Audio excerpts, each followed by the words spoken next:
We are back with Sonya Renee Taylor, and I'm trying to contain my fangirling because I am so excited. We just talked about before earlier in the week about ways that shame clings to us and the history behind that shame, and then the keys to get out of that. So if you haven't, go back and check out that episode. That is a must. And so we've already released. Look at us. We have released in 20 minutes. I released all the shame in my body, so I'm ready to move on. I don't know about you, but I'm good. And so in order to do that, you talk a lot about, I've got your book next to me for folks who are wondering why I'm staring off into the mic and not making eye contact, because there's so many things I had to mark down in this book about how to move out of shame. And you talk about radical self-love, and you open it with a poem. One of the parts, I mean, you open it with many things, but one of the lines that stuck with me is this poem called 3. I'm going to butcher the name of the person, but I will get it right in the outro for this episode because we want to make sure that they get credit properly. I'm going to say Nayera, but we're going to correct that in the intro. And it said, and I said to my body softly, I want to be your friend. It took a long breath. Pages are stuck here. It took a long breath and replied, I've been waiting my whole life for this. Mm-hmm. Loved. Gorgeous. Love. Nayera Waheed. Thank you, Nayera Waheed. What you talk about the 4 ways that we move into radical self-love. I think we'll start with what is radical self-love, and then what are those 4 pillars of practice. We'll start first with what is radical self-love. Okay. Radical self-love is, I believe it's our default status. It's our inherent sense of worthiness, enoughness, our inherent divinity. I say that we arrived on the planet as a manifestation of love. And I think about that in the way that I come from a sort of Christian theological background as a young person. And so, it was just like, right, if my cosmology is that God is love, and then God made humans in the image of God's self, then we must be love, right? Just stands to reason. But even outside of that sort of theological premise, I think about life itself. I think about, what do I feel when I see a stunning tree, a forest, when I see an ocean, when I see a bumblebee, and getting nectar from the pollen of a beautiful flower? What do I feel? I feel love. I feel beauty. I feel deep sense of connection and awe and wonder. And then I remember that whatever it is, whatever energy, force allowed there to be that forest, that ocean, that bee, and that nectar, and that flower also created a Sonya. That I am made from that same source material. And so whatever it is that I experience when I am engaged with that source material, I too am that. And that is radical. That's what I mean by radical self-love, that we arrived here that way. You have never seen a baby that hated itself. You've never seen a self-loathing toddler. You've never seen a 2-year-old who's just, unhappy about their roles. Like, it's just never happened. And that is because we come here in right relationship with ourselves, with our beingness, with our bodies, and with the bodies of others. And so radical self-love is about, how do I embody? How do I stay connected to? How do I remember? And when I say remember, I mean not just call back to memory, but piece back together that relationship, that foundational core inherent relationship that is how I arrived on the planet. That's radical self-love.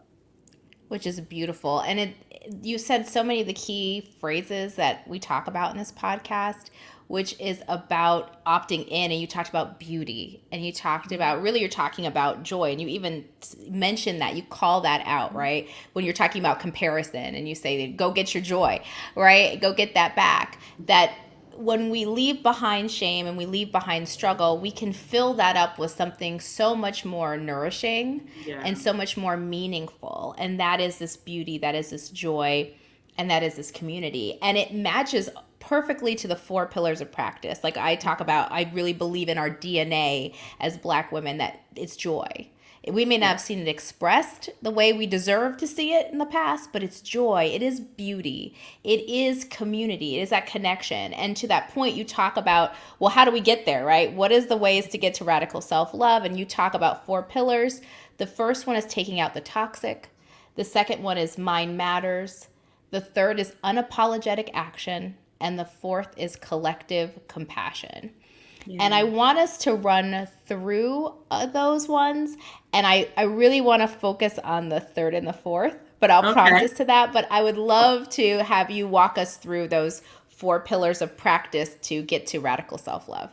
Yeah. So, and I think I want to talk about it this way, right? Which is, I don't ever think we're getting to radical self-love. We are radical self-love. It is who it is that we inherently are. What we are is trying to deconstruct what has been plastered on top of radical self-love such that we can experience it and reconnect to it, right? It's always there. Like it's not a thing you're searching for.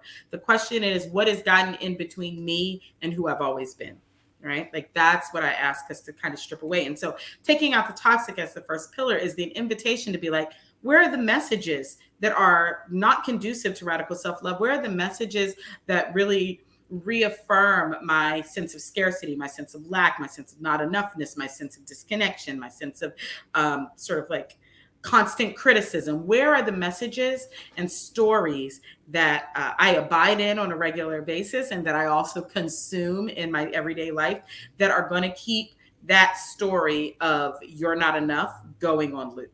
And I talk about, one, there's a way in which we're so desensitized to it because it's such a foundational part of capitalist consumerist culture, right? And so every day people are selling us things because it's a great way, disconnecting you from radical self-love is an excellent economic strategy for capitalism. People make a lot of money to make you think you're not good enough, right? And then to sell you something to temporarily fix it that you're going to have to buy again in order to stay good enough for temporarily, right? Like it's a whole hamster wheel. And so noticing where are the places where I've really invested in that? What's the television shows that I watch? What's the music I listen to? What's the, content that I engage in? What is my timeline on my social media platforms feed me every day?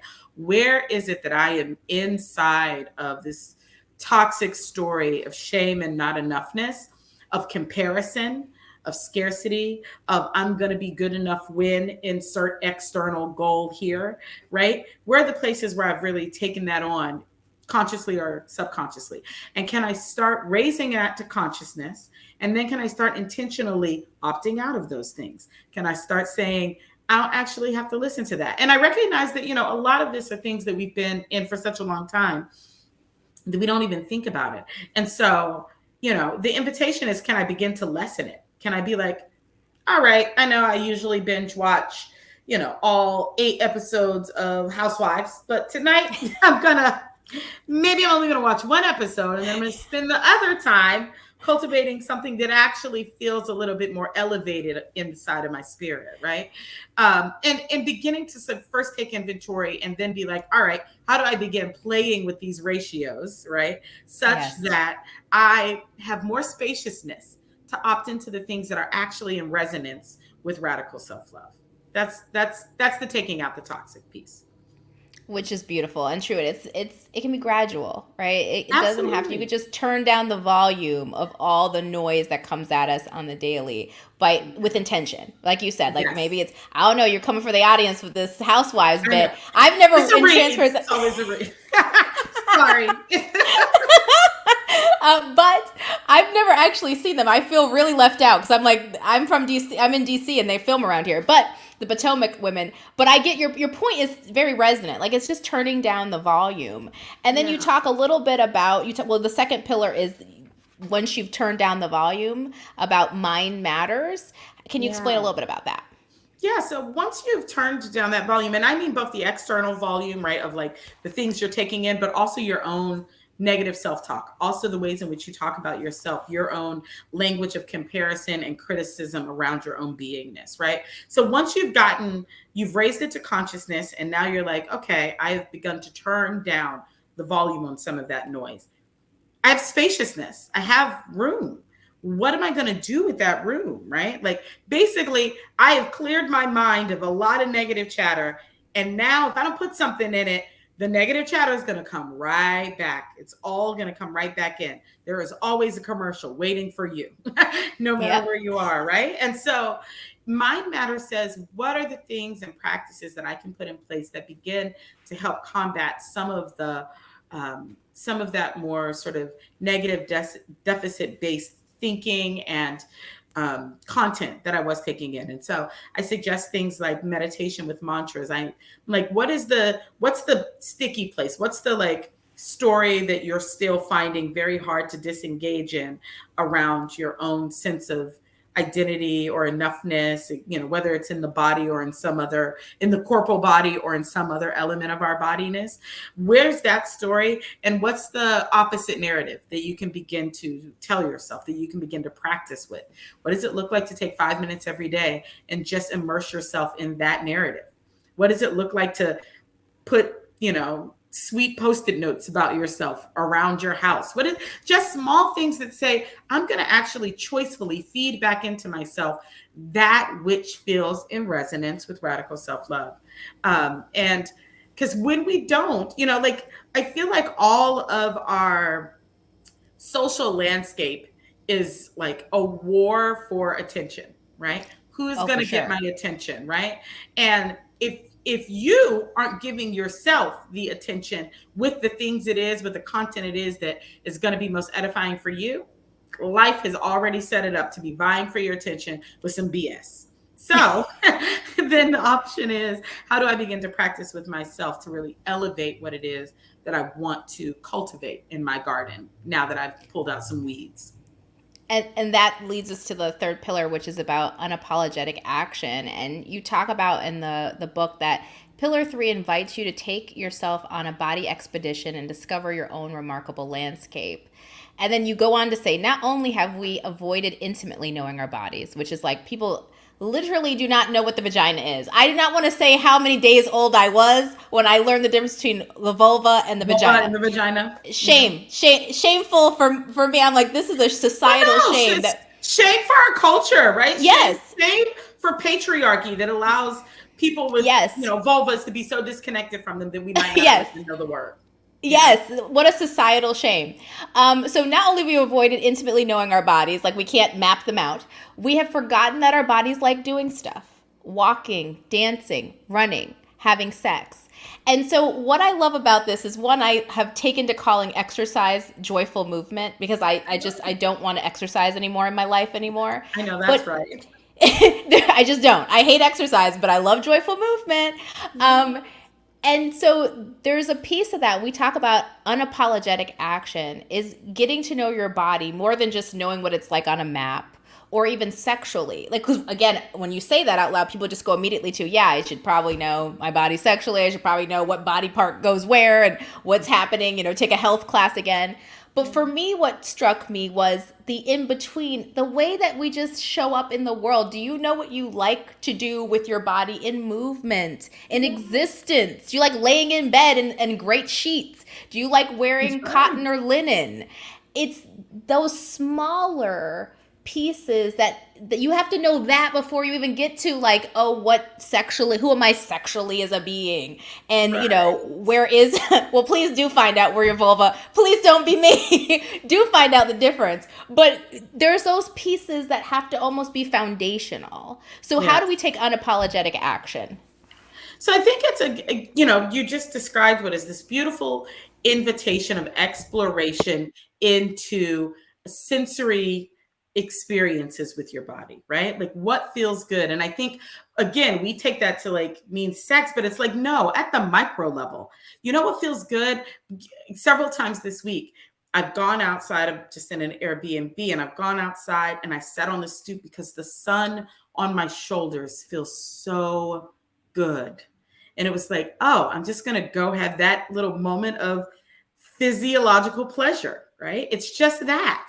And knowing that, it's like, oh, I love the way like comforters, velvet things feel, right? And it's like, Yes. oh, let me learn your body has sensory experiences that are far beyond our sexual experiences, or, these sort of large things. It's like at a micro level, can I reacquaint myself with what feels like joy and pleasure in my body at a micro level? I would have never thought, I'm like, I love the way, it's an interesting thing. I've been in like a very long process of being in this new exploration around my body and what feels good in it, what doesn't feel good in it, and the distinction between what feels really good on my tongue, which used to override all the other things, as opposed Yes. to what feels holistically good in my Mm-hmm. body. And it's like things I used to think I hated. I thought I hated beets. Beets are delicious. They And are. they feel They are. really good in my body. I used to think I hated watermelon. I was like, I'm so hydrated. This is delicious. There are all of these new experiences that now that I'm a more integrated being, right? Now that like my tongue talks to my belly, talks to my digestive system, talks to the whole thing. Now we're like, oh, we have different choices when we're in unison making the decisions, right? And so there's an invitation in unapologetic action to get to know ourselves that way. And also, just like you said, like what movement feels good. I really talk about in the book this opportunity to reclaim recess, right? Like when we were kids, it was fun. You went out, you were getting ready to run and skin your knee and be on the monkey bars and doing all kinds of stuff. And it was so joyful. And then somehow movement became tied to drudgery, became tied to obligation, became a way to figure out how to up the value of your currency so that you could barter more in the world. And it stole the joy. It stole the joy out of movement.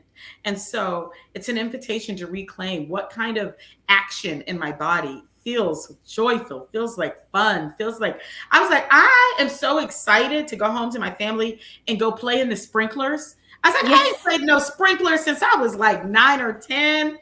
It's time to go play in the sprinklers, right? And it's like, what kind of joyful experience can we reinvite to our lives? And all of that, when you do all of that, when you enjoy the sprinklers, or you don't deny yourself, you don't put limitations on what brings you joy, which I think is part of it, right? Yes. It leads you to that fourth pillar, which is collective compassion. And you talk about how it's really an invitation for us to give ourselves, so you say, something the system never will, which is compassion. And when we're in the system and we're opted into struggling, we are our least compassionate version of ourselves, first starting with ourselves and then externally, right? We just cannot extend what we do not have to give. And so I want to close out this segment by having you talk a little bit about that last piece, which is how we get to dismantling systems of oppression, dismantling the things that keep us trapped, is this collective compassion, this community. Absolutely. It's community, collective compassion. And I talk in the book, I say, the last two tools, the tools in this pillar, are the most important things that we can do in a radical self-love practice. And one of them is to be in community, is to be in relationship with one another on this journey. These systems of oppression, these systems of violence and disconnection rely on the myth of individualism. They rely on the myth of separation, of just rugged do-it-yourself kind of story, right? And part of the reason that it's created that way is because in isolation, you never really have the opportunity to check your story with somebody else's story, right? Mm-hmm. So the person that you've elevated and are certain is just so much happier than you because they're thinner and richer and whatever else. You don't ever really get to talk to them so they can tell you they're miserable too, right? Right. And if together y'all got together, you'd be like, wait a minute, somebody's lying to us.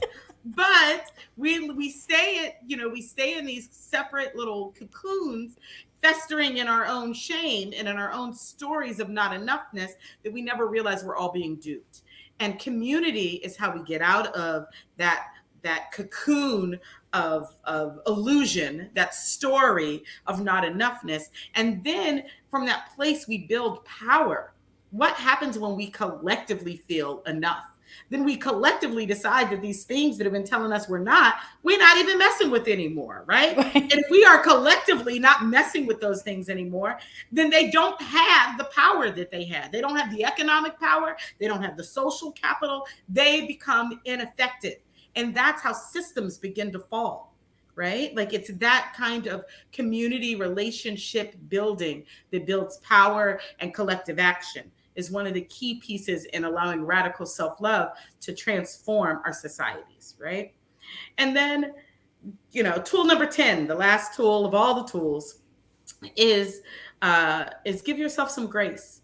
One of the things that, is so embedded inside of our culture of self-improvement, right? This wellness culture, this thing that again has been sort of co-opted by capitalism and consumerism, is then like you're doing it wrong if you're not doing it right, right? Like if you're not doing it right all the time, then here's another point in which you're a failure. Here's another reason that you should not feel good about yourself because you don't like your body today. And that just means you're a capitalist pawn in the system, right? Like we just end up in more stories. And one of the things that has been the most freeing for me in this journey is giving myself grace, is being like, I don't like this body today because I live in a world that has deeply conditioned me not to, and I've been in it for many decades. So of course there are days when I don't like my body.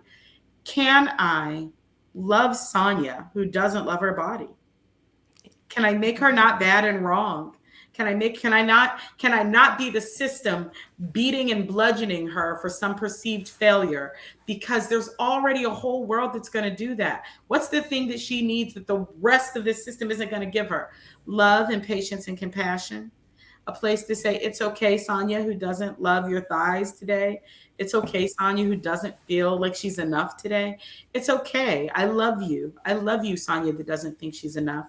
And every time I practice that expression of loving the imperfect, fallible, story of not enough Sonya, I somehow bring her closer to love again. Somehow she transforms into being lovable again, just as she is. And that allows us to stay in this journey for the long haul, which is really what it's about. Beautifully said. I have nothing to add on to that. The practices are there. That you gave us for how to do unapologetic action. And then even just like how we come home to ourselves is this compassion, both for ourselves first and then for the world. And that's it. That's opting out. And that is the end. Like that's what dismantles all the things that keep us trapped, feeling unlovable. So powerful. Our last kind of conversation with you, which is flown by, I want to just talk a little bit about you as a person and talk about how you center joy in your life. So more to come with Sonya Renee Taylor as we get into how she centers joy in her life.